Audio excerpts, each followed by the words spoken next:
Assalamualaikum warahmatullahi wabarakatuh.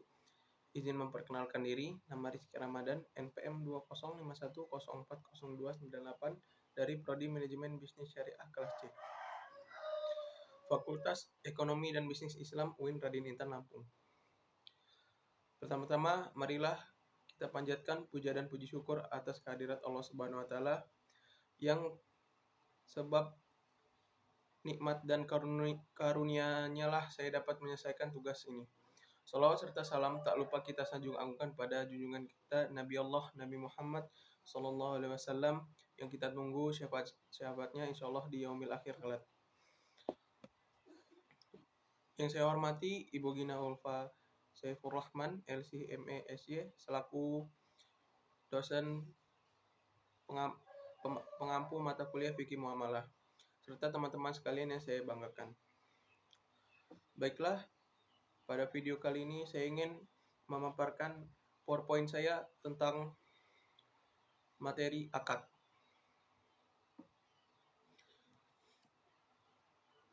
Pengertian akad. Pengertian akad secara etimologi. Akad berasal dari bahasa Arab yaitu al-aqd.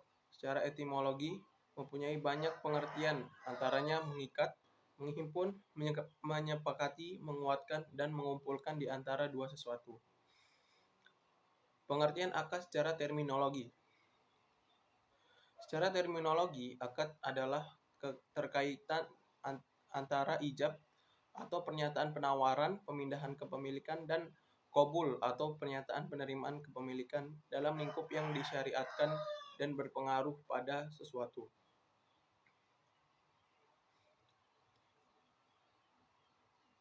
Dasar hukum dilakukannya akad dalam Al-Quran adalah surat Al-Maidah ayat 1. Ya ayyuhalladzina amanu awfu bil uqud uhillat lakum bahimatul an'ami illa ma yutla alaikum ghairu muhilla saidi wa antum hurum innallaha yahkumu ma yurid. Artinya, hai orang-orang yang beriman, penuhilah akad-akad itu. Dihalalkan bagimu binatang ternak kecuali yang akan dibacakan kepadamu. Yang demikian itu dengan tidak menghalalkan berburu ketika kamu sedang mengerjakan haji.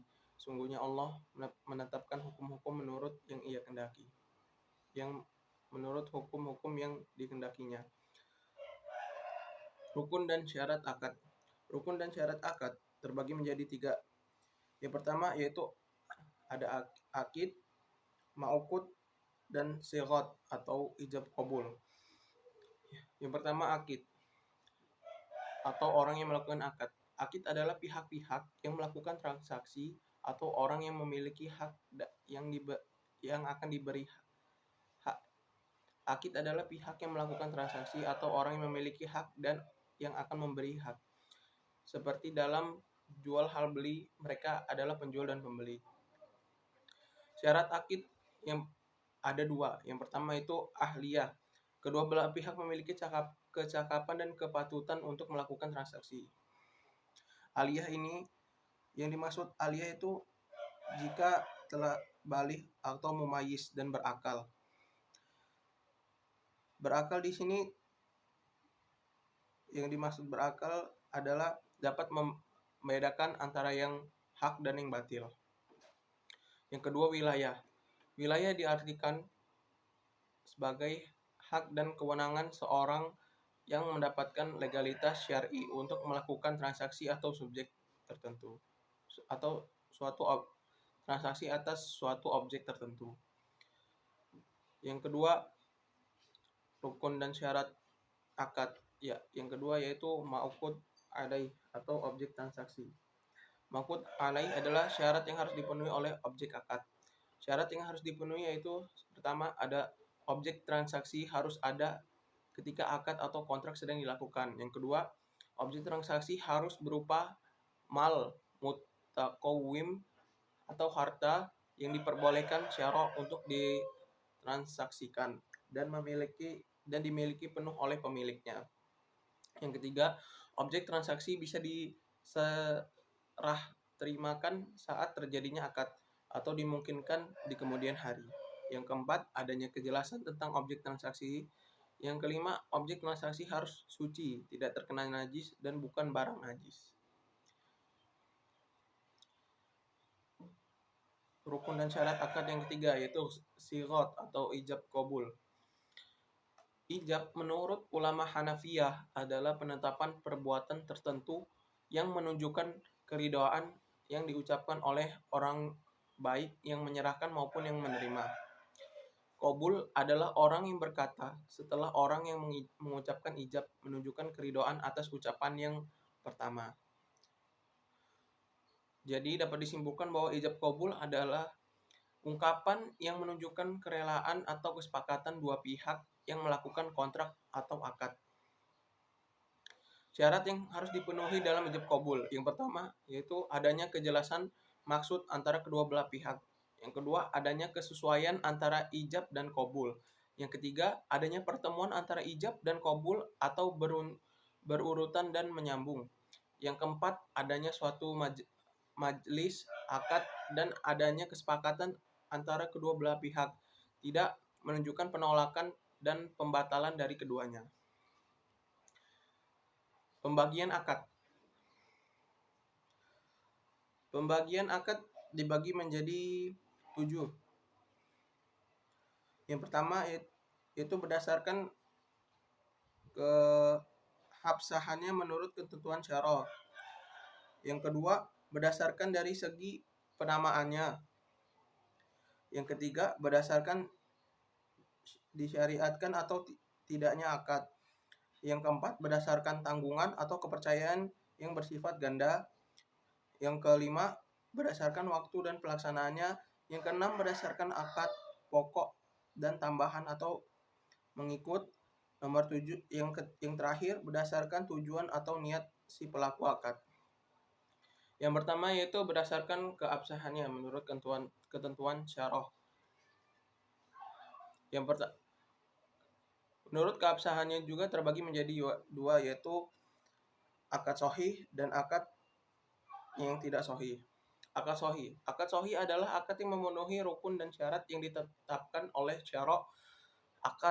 Akad sahih ini terbagi pula menjadi dua yaitu pertama ada akad nafis yaitu akad yang sempurna dilaksanakan, artinya akad yang dilangsungkan sesuai ketentuan syarah dan terpenuhinya rukun dan syarat dan tidak ada penghalang untuk melaksanakannya.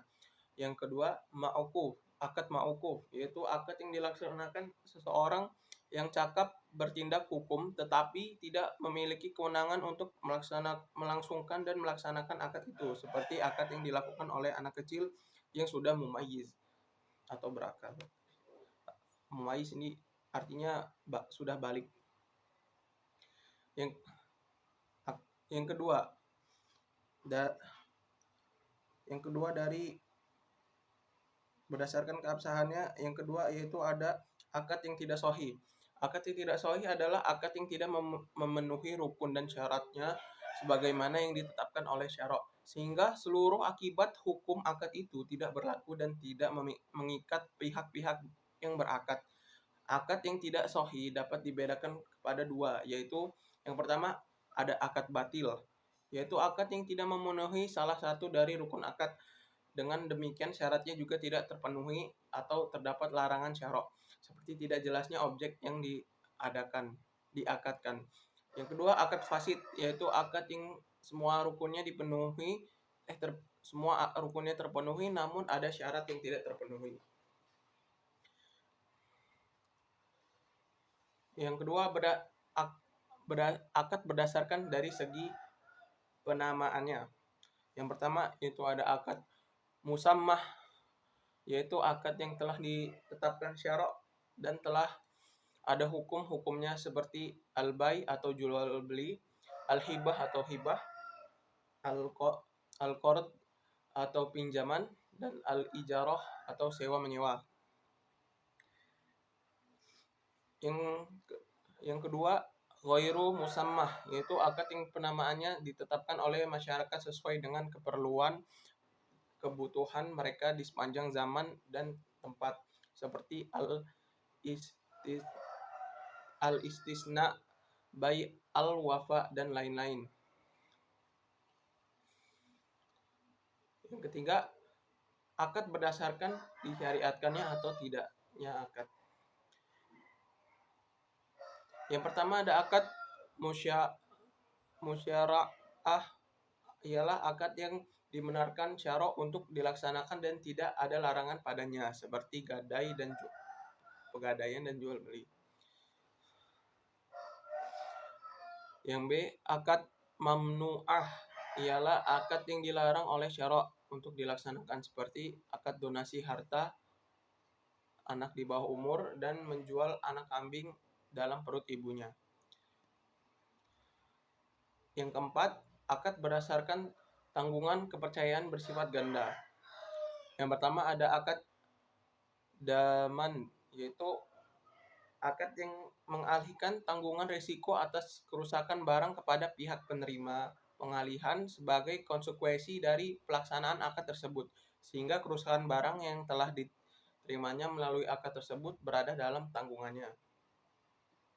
Yang kedua, akad amanah, yaitu akad yang di mana barang yang dialihkan melalui barang tersebut merupakan amanah di tangan penerima barang tersebut, sehingga dia tidak berkewajiban menanggung resiko atas barang tersebut kecuali jika ada unsur kesengajaan dan melawan hukum. Yang ketiga, akad gabungan antara daman dan amanah, yaitu akad yang mengandung dan dipengaruhi oleh dua unsur, di mana salah satu segi adalah daman dan segi lainnya merupakan amanah, seperti akad ran atau gadai. Yang kelima, akad berdasarkan waktu dan pelaksanaannya.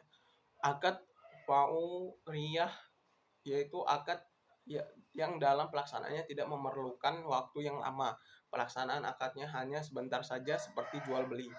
Yang kedua, akad istimrar atau zamaniyah, yaitu akad dalam pelaksanaannya membutuhkan waktu dan terus berjalan selama waktu yang disepakati dalam akad tersebut, seperti ariyah. Yang keenam, akad berdasarkan akad pokok dan tambahan atau mengikut. Akad yang pertama ada akad asliyah, yaitu akad yang berdiri sendiri tanpa memerlukan adanya suatu yang lain, seperti jual beli, sewa menyewa, ariyah, dan lain-lain. Yang kedua, akad tabi'iyah, yaitu akad yang keberadaannya tidak berdiri sendiri tapi tergantung kepada suatu hak yang menjadi dasar atau tidak adanya yang lain, seperti akad arhan tidak akan dilakukan tanpa adanya hutang.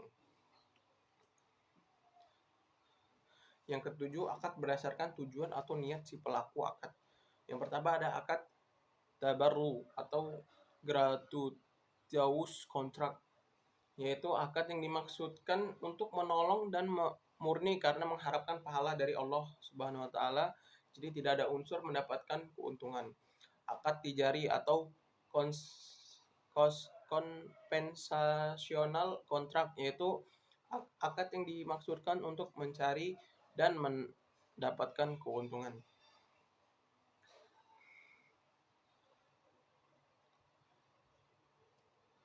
D. Tujuan dan akibat hukum akad.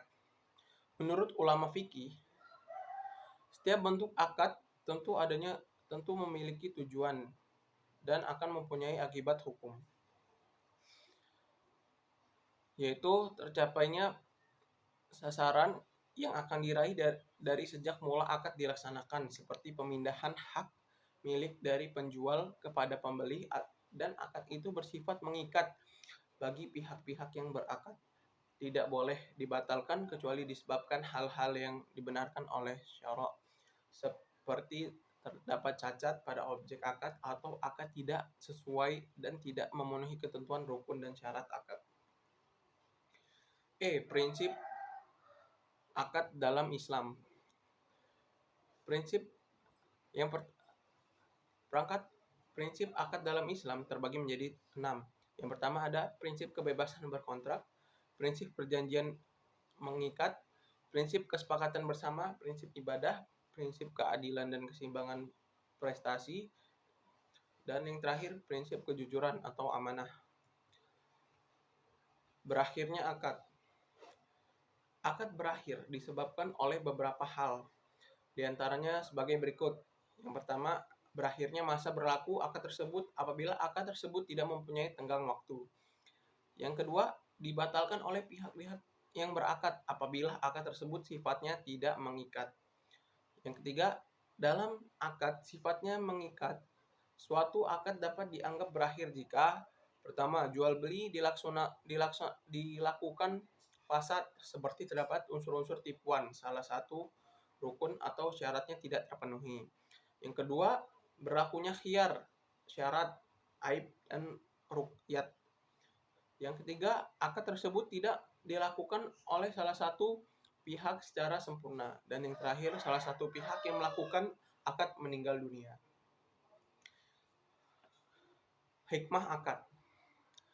Akad dalam muamalah antara sesama manusia tentu mempunyai hikmah. Di antara hikmah diadakannya akad adalah sebagai berikut. Yang pertama, adanya ikatan yang kuat antara dua orang atau lebih dalam berinteraksi atau memiliki sesuatu.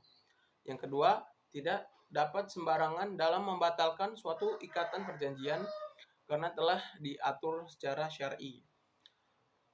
Yang ketiga, akad merupakan payung hukum di dalam kepemilikan sesuatu, sehingga pihak lain tidak dapat menggugat atau memilikinya. Ya, sekian prestasi yang penjabaran materi yang saya sampaikan. Lebih kurangnya saya mohon maaf. Pada Allah saya mohon ampun. Wabillahi taufiq wal hidayah. Wassalamualaikum warahmatullahi wabarakatuh.